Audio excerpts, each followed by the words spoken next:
우리 사도신경으로 신앙 고백 함께 하시겠습니다. 나는 전능하신 아버지 하나님 천지의 창조주를 믿습니다. 나는 그의 유일하신 아들 우리 주 예수 그리스도를 믿습니다. 그는 성령으로 잉태되어 동정녀 마리아에게서 나시고 본디오 빌라도에게 고난을 받아 십자가에 못 박혀 죽으시고 장사된 지 사흘 만에 죽은 자 가운데서 다시 살아나셨으며 하늘에 오르시어 전능하신 아버지 하나님 우편에 앉아 계시다가 거기로부터 살아있는 자와 죽은 자를 심판하러 오십니다. 나는 성령을 믿으며 거룩한 공교회와 성도의 교제와 죄를 용서받는 것과 몸의 부활과 영생을 믿습니다. 아멘. 네, 오늘 함께 보실 말씀은 마태복음 20장입니다. 마태복음 20장 1절부터 16절까지 말씀 함께 보시겠습니다. 마태복음 20장 1절부터 16절까지 말씀입니다. 우리 한 절씩 교독하면서 읽겠습니다. 제가 먼저 읽겠습니다.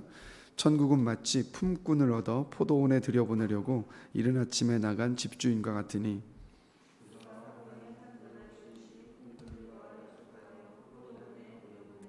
또 제3시에 나가보니 장터에 놀고 서 있는 사람들이 또 있는지라.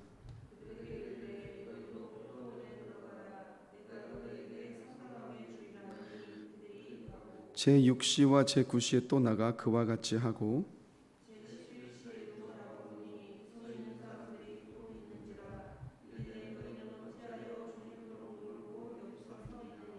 이르되 우리를 품꾼으로 쓰는 이가 없음이니이다. 이르되 너희도 포도원에 들어가라 하니라.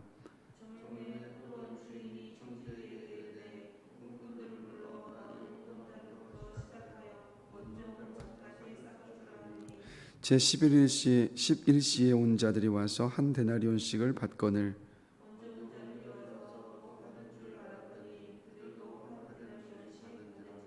받은 후 집주인을 원망하여 이르되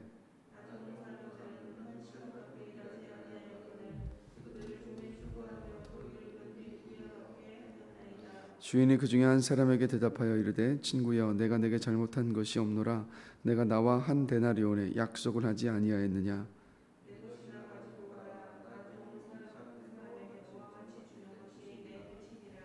내 것을 가지고 내 뜻대로 할 것이 아니냐. 내가 선함으로 내가 악하게 보느냐. 이와 같이 나중된 자로서 먼저 되고 먼저 된 자로서 나중되리라. 아멘.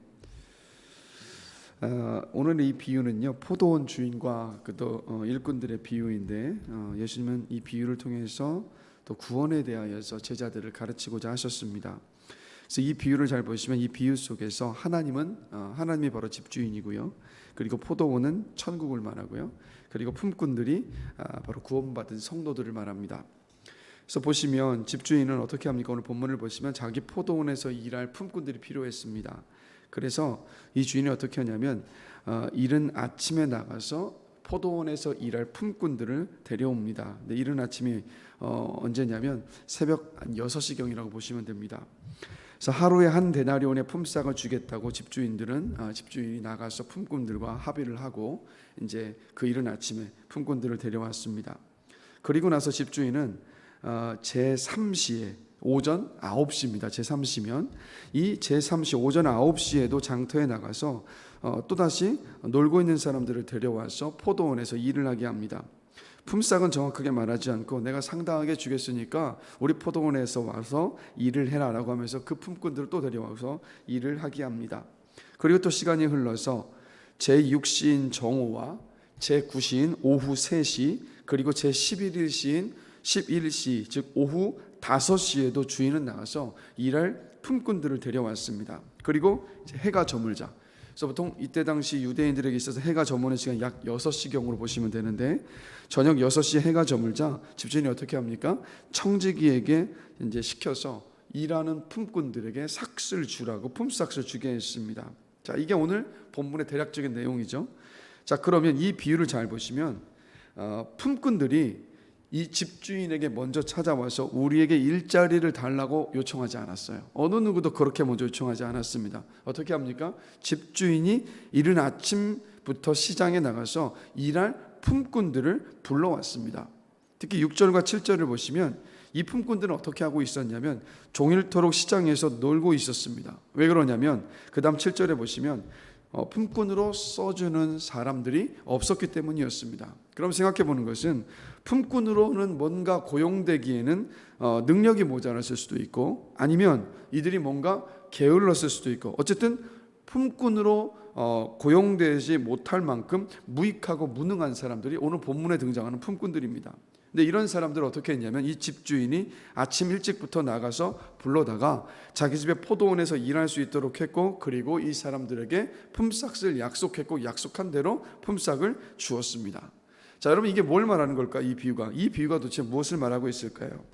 그러니까 뭘 말하고 있냐면 하나님께서 우리를 구원해 주신 것은 전적인 하나님의 은혜이고 사랑이다라는 것을 지금 예수님께서 비유를 통해서 말씀하고 계시는 거예요.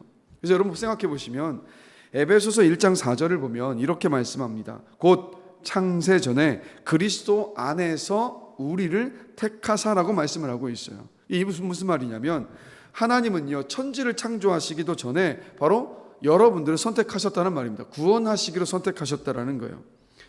자, 근데 이 창세 전에 선택하셨다는 말은 뭐겠습니까? 우리가 존재하기도 전에 선택하셨다는 의미잖아요. 그러니까 이게 하나님의 뜻인데 뭐냐면 이 비유에서 집주인이 어떤 조건도 이유도 없이 정말 무익해 보였었던 이 품꾼들을 고용했던 것처럼 하나님은요 저와 여러분들이 존재하기도 전에 우리를 구원하시기로 선택을 하셨습니다. 그런데 거기에는요 우리가 그런 선택을 받을 만한 이유가 하나도 없잖아요. 왜냐하면 우리가 존재하기도 전에 하나님이 선택하신 거기 때문에. 뭘 말합니까? 우리를 선택하시고 구원하신 것은 하나님의 전적인 은혜라는 겁니다. 그래서 여러분 늘 기억하십시오. 여러분은요 창조주 하나님께서 정말 이유 없이 사랑하셔서 창세 전부터 선택하시고 그리고 하나님의 그 은혜 아래 구원받은 존재라는 겁니다.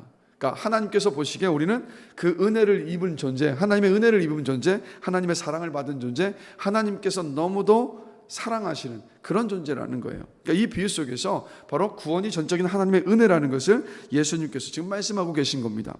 자, 그리고 또 보시면 이 비유에서 주인이 품삯을 줄 때 여러분 어떻게 품삯을 주고 있습니까? 좀 이상한 점을 발견하셨습니까?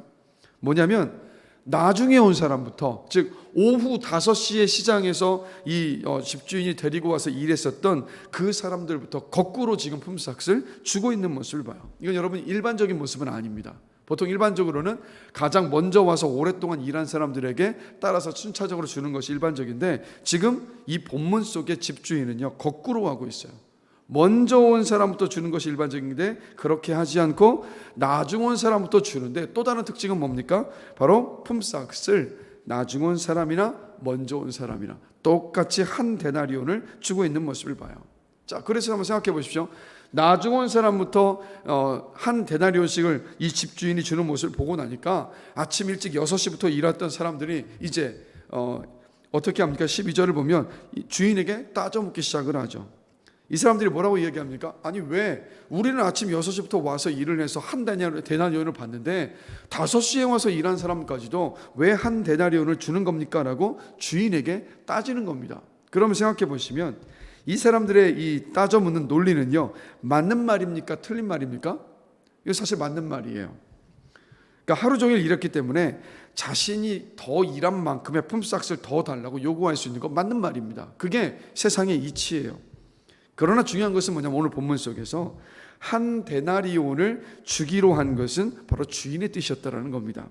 그리고 이들이 이른 아침에 포도원에 일하러 오면서 이미 주인과 합의를 한 상태잖아요. 한 데나리온을 받고 일하겠다라고 분명히 약속을 했습니다. 그래서 14절과 15절 함께 보실까요? 우리 다 같이 한 목소리 한번 읽어보겠습니다. 내 것이나 가지고 가라. 나중 온 사람 이 사람에게 너와 같이 주는 것이 내 뜻이니라. 내 것을 가지고 내 뜻대로 할 것이 아니냐? 내가 선함으로 내가 악하게 보느냐라고 주인이 말을 합니다. 자, 여러분 이 비유로 또 예수님께서 무엇을 말씀하고 계신 거냐면 하나님 나라에서는요 은혜가 공로를 대신한다는 것을 말하고 있어요. 이 세상에서는 누군가 일을 더 많이 한 사람이 당연히 더 많은 품삯을 얻어야 되는 건 세상의 이치이고 논리지 않습니까? 그런데 주님은 뭘 말씀하시는 거냐면 하나님 나라의 원리는 뭐냐? 은혜가 먼저라는 거예요. 은혜가 공로보다 더 먼저라는 겁니다. 그래서 집주인의 뜻은 뭡니까? 아침 일찍부터 일했었던 품꾼이든 오후 5시에 와서 오후 6시까지 1시간을 일한 품꾼이든 똑같이 한 데나리온을 주는 것이 오늘 본문 속의 집주인의 뜻인 겁니다. 이게 뭘 말하냐면 여러분, 저와 여러분 모두가 다 구원의 은혜를 받을 만한 자격이 있습니까? 사실 우리는 구원의 은혜를 받을 만한 자격이 없는 사람들입니다. 왜냐하면 우리는 예수 믿기 전에 이미 죄의 종로로 타던 사람들이었고요, 그리고 마귀의 종로로 타던 사람들이었습니다. 이 말은 뭐냐면 하나님의 원수였고 하나님께 대적자였고 그리고 하나님의 심판을 받을 수밖에 없는 존재들이 구원받기 전에 저와 여러분들이었습니다. 이런 우리가 하나님을 먼저 사랑한 것이 아니라 하나님이 우리를 먼저 사랑하셔서 우리를 구원하여 주셨다는 거죠. 그래서 은혜이지 않습니까? 그래서 구원은 절대 우리의 노력으로 얻어지는 것이 아니라 하나님이 우리를 긍휼히 여겨주시는 그 긍휼함 속에서 우리에게 아낌없이 베푸시는 그 은혜가 바로 여러분 우리가 얻은 구원이라는 겁니다. 그래서 이 구원의 은혜를 받은 사람들이 모여 있는 것이 바로 여러분 교회인 거예요. 그래서 교회는 어떠해야 되느냐? 교회 안에서는요, 배움의 정도, 어떤 사회적인 지위, 나이, 성별, 빈부에 상관이 없이 여러분 모두가 다 똑같습니다. 왜 그렇습니까? 모두가 똑같이 하나님의 은혜를 받은 사람들이기 때문입니다. 그래서 교회 안에서 서로를 대할 때 은혜 받은 사람으로서 나도 은혜를 받은 사람이고 저 사람도 은혜를 받은 사람이고 이 사람도 은혜를 받은 사람이기 때문에 그래서 우리가 서로를 대할 때 우리는 어떻게 대해야 되냐면 은혜 받은 자답게 서로를 대할 수 있어야 된다는 거예요. 이 말은 뭐냐? 서로를 포용해주고 용납해주며 또 관대하게 대할 수 있는 그런 마음과 태도로 우리가 서로가 서로를 대할 수 있어야 된다는 겁니다. 그게 바로 여러분 교회예요. 그리고 그러니까 우리가 또 신앙 안에서 섬기고 봉사하고 말씀을 읽고 배우고 묵상하며 기도하는 이유가 여러분 뭡니까? 그 이유는 구원받기 위해서가 아니에요. 구원받기 위해서 이런 것들을 하는 것이 아니라 우리는요 이미 감당할 수 없고 그리고 하나님으로부터 넘치는 은혜를 이미 받은 사람들입니다. 그래서 그 은혜를 받았기 때문에 그 은혜에 대한 반응으로서 섬기고 봉사하고 말씀도 읽고 기도하는 것 아니겠습니까? 즉 다른 사람들에게 우리가 뭔가를 내세우고 자랑하면서 교만할 이유가 없다라는 거죠. 어떤 것도 사실 공로가 될 수가 없습니다. 그래서 섬기고 봉사하다가 지치고 실족하고 시험에 들려 할 때마다 우리가 돌아봐야 되는 것이 뭔지 아십니까? 하나님이 나에게 주신 은혜를 돌아봐야 돼요. 내가 어떤 은혜를 받은 사람인가를 돌아봐야 됩니다. 그러면 그 은혜의 크기가 얼마나 큰지를 알면 그것을 다시 한번 확인하게 되면 내가 일하는 것 때문에 내가 봉사한 것 때문에 내가 말씀을 읽고 기도한 것들 자체가 나의 어떤 공로가 될 것이 아니라 그래마저 내가 그런 은혜를 입었었지, 하나님이 나에게 이 은혜를 주셨지, 이 은혜에 대해서 나는 그냥 마땅히 해야 될 일을 하는 것뿐인데 내가 왜 다른 사람들 인정을 생각을 하고 내가 왜 이렇게 불평하고 불만했던가, 우리 자신을 돌아보면서 그 방향을 온전히 바로잡을 수가 있어요. 제가 그래서 간절히 바라는 것은 저도 그렇고 이 자리에 계신 여러분들도 그렇고 주 안에서 섬기고 봉사하고 말씀을 읽고 기도하는 이 모든 일들 여러분 기억하십시오. 우리는 은혜 받았기 때문에 그 은혜 받은 자로서의 반응으로서 섬기고 봉사하고 말씀을 읽고 기도하고 있다는 것. 그렇기 때문에 어떤 것도 우리의 자랑이 될 것이 아니라 그저 우리는 이런 고백을 할 수 있었으면 좋겠습니다. 아유 이거요? 아니요, 제가 자랑할 것도 없고 저 인정받을 것도 없어요. 하나님이 저를 너무 사랑해 주셔서 너무 큰 은혜를 주셨기 때문에 그 주신 은혜에 비하면 이건 너무도 작습니다. 우리 여러분 이런 고백하면서 몸된 교회를 섬기고 몸된 교회 지체를 섬기고 이웃을 사랑하고 섬기고 말씀을 읽고 기도하며 또 복음을 전할 수 있는 저와 여러분이 되기를 주님의 이름으로 간절히 축원합니다. 그럴 때 주님께서 너무도 그 삶을 기뻐하신다는 거예요. 그리고 생각해 보시면 여러분 예수님께서 여러분을 구원해 주신 일이요 공평한 일이고 정의로운 일입니까? 한번 생각해 보셨으면 좋겠어요. 우리는 매번 때마다 막 정의를 부르짖고 막 공의를 부르짖지 않습니까? 근데 이게 우리가 너무 이 높아진 어떤 그 마음에서 사회 안에서 분명히 공의와 정의를 세워가야 되는 건 맞지만, 그러나 우리가 너무 공의와 정의하면서 너무 좀 서로 이렇게 관대하게 대하지 못하는 순간들이 많은데 잊지 마셔야 될 것은 뭐냐면요, 예수님께서 여러분 한 사람 한 사람들, 우리 한 사람 한 사람들을 구원하기 위해서, 구원하시기 위해서 십자가 위에서 죽으신 사건은요 여러분 이거 공평한 일이 아니에요. 생각해 보십시오. 나 같은 사람 한 사람을 위해서 하나님이 생명을 다 끊으신 거 아니겠어요? 이게 뭐 공평한 일입니까? 합리적인 일입니까? 이건 정말 너무도 비합리적인 일이에요. 그 은혜를 우리가 받았다라는 것을 기억하시면서 우리가 늘 기쁨과 감사 속에 있게 되기를 주님의 이름으로 간절히 기도합니다. 내가 그 사랑을 받았다라는 것. 그러니까 기독교의 핵심은 그거 아니겠습니까? 나는 받을 만한, 은혜 받을 만한, 사랑받을 만한 자격 없지만 이런 나를 주님이 사랑해 주셔서 구원해 주셨다는 것, 그 은혜에 감격하고 그 사랑으로 살아가는 것, 이게 바로 여러분 그리스도인의 삶이지 않습니까? 그래서 여러분 우리가 은혜, 이 구원의 은혜 늘 돌아보고요, 이게 처음 주님을 영접해서 만났을 때 그 첫사랑만큼은 뜨거울 수는 없을 수도 있어요. 그러나 때마다 주님의 그 은혜를 돌아볼 때마다 우리 안에 그 감사하는 마음과 감격은요 식어버리지 않았으면 좋겠습니다. 늘 식지 않고 그 은혜에 감사할 수 있고 기쁨의 고백을 할 수 있는 저와 여러분이 됐으면 좋겠습니다. 그리고 마지막으로 예수님께서 오늘 본문 16절을 보시면 다 같이 한번 한 목소리로 읽어보겠습니다. 이와 같이 나중된 자로서 먼저 되고 먼저 된 자로서 나중되리라 라고 말씀을 하시면서 마무리 짓고 계세요. 이게 무슨 뜻일까요? 이런 의미입니다. 지금 은혜로 인한 은혜, 구원은 전적인 하나님의 은혜라는 것을 비유를 통해서 말씀하고 계신 거잖아요. 그 연장선상 속에서 대보면 이건 이런 뜻입니다. 천국에 가면 우리가 천국에서 볼 것이라 예상하지 못한 사람들을 그곳에서 만나게 될 것이라는 말이에요. 즉 하나님께서 어떻게 은혜를 베푸셔서 구원할 것인지 우리는 알 수가 없어요. 그러니까 우리가 이 땅을 살면서 저 사람은 구원받지 못할 거라고 생각했던 그 사람도 천국에 가보면 있을 수 있다라는 거예요. 즉 이 말씀을 통해서 본다면 여러분 우리가 복음을 전해야 되는 이유가 바로 이 말씀 때문입니다. 나의 어떤 미흡함과 부족함에도 불구하고 복음을 전해야 되는 이유가 바로 여기에 있다는 거예요. 그러니까 우리의 열심과 논리 정연함 때문에 어떤 사람이 복음을 듣고 구원받는 것 아닙니다. 우리가 할 일은 뭐라고요? 제가 계속 말씀드리지만 우리는 씨 뿌리는 사람들이라는 것. 우리는 복음의 씨를 뿌리는 사람이고 복음의 씨가 뿌려졌는데 뿌려진 씨앗에 물을 주고 그 씨앗에 싹을 틔워가지고 그 씨가 자라게 하시는 분은 누구시냐면 바로 하나님이시라는 겁니다. 그래서 영혼을 살리는 문제, 사람이 바뀌고 변화하는 모든 문제는 우리가 할 수 있는 게 아니에요. 근데 우리는 자꾸 우리가 하려고 하니까 실망하고 낙심할 때가 많지만 늘 기억하십시오. 복음을 듣고 그 사람이 구원을 받는 문제, 한 사람이 정말 예수를 만나서 변화되어가는 그 문제, 이 모든 것들은요 하나님의 일하심입니다. 그래서 우리가 해야 될 일은 뭐냐면 하여튼 열심히 복음을 전하는 것. 그래서 여러분 복음을 전하다가 이런 생각이 들 때도 있잖아요. 도무지 복음이 들어가지 않는 것처럼 보이는 사람. 그럼 우리 마음에는 야, 이 사람은 도저히 안 되겠다. 이 사람은 절대 구원받지 못하려나 보다. 그런데 여러분 단정 짓지 마십시오. 나중에 천국 가고 나면 그렇게 생각했던 그 사람이 그곳에서 함께 만나서 정말 주님과 함께 온 세상 온 우주 만물을 다스리는 영광된 자리에서 보게 될 수 있다는 겁니다.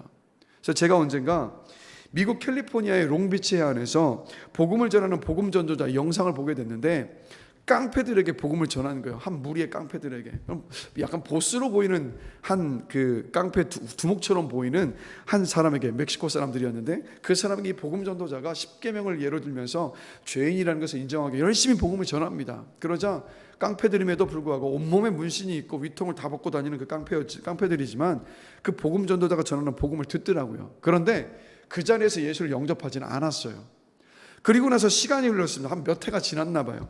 다시 똑같은 장소에 갔는데 분명히 등치가 좋아 보이는 어떤 한 사람이 그 자리에서 복음 전도자가 되어서 복음을 전하고 있는 겁니다. 그래서 이 사람이 누군가 하고 가봤더니 바로 누구였냐면 그때 몇 년 전에 이 복음 전도자가 그곳에서 전했었던 그 깡패 가운데 한 사람입니다. 그런데 신기한 건 뭔지 아십니까?